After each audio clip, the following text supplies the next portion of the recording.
Gondwana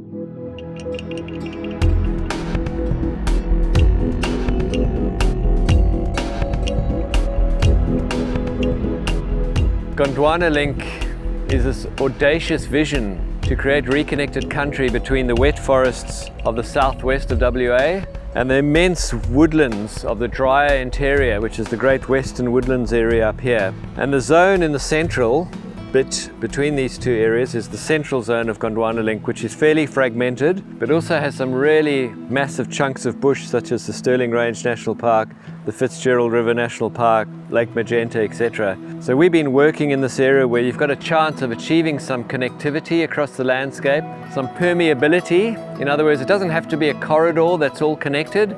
It can just be a series of stepping stones, for example, that Carnaby's cockatoos can feed on as they cross the landscape, or smaller critters can have refuge in and then go out into bigger areas from there.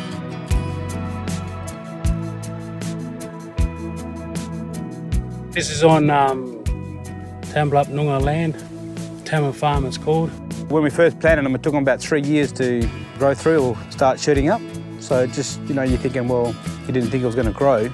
But after 3 or 4 years, they're shot up and now it's just thriving.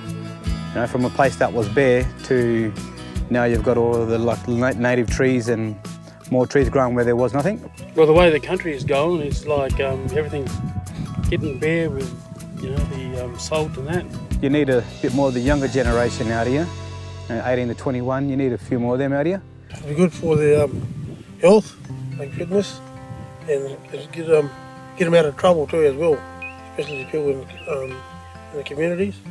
And it's good from the generation too, like for years to come. So getting them out working with their elders, what elders we've got left, is pretty good. Hello, I'm Glenn Stephen from Greening Australia. Been working here for about 6 years. This is one of our sites we're doing this year for Tambellup Indigenous Land Corporation, which is about 300 hectares. Every farmer that I speak to has the same problem. They have bits of their farm which are degraded and they can't grow crops as good as they used to, even 5 years ago. The clearing and waterlogging and all that sort of stuff has just degraded it over time. That's who we work with mainly, are those farmers who want to fix up those bits of bush and stop the degradation from getting any worse. By doing the mounding, we can control the water and we can basically get the trees back onto it.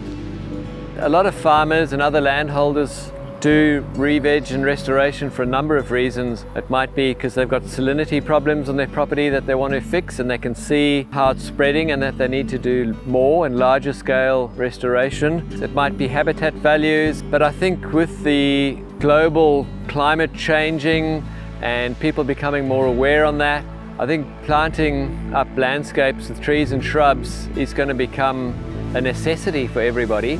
And if it can be an economic driver as well, then all the better. Planting trees for the future, yeah. We need more trees for the environment, for our planet, and for the native birds and animals. So the more trees we can plant, the better.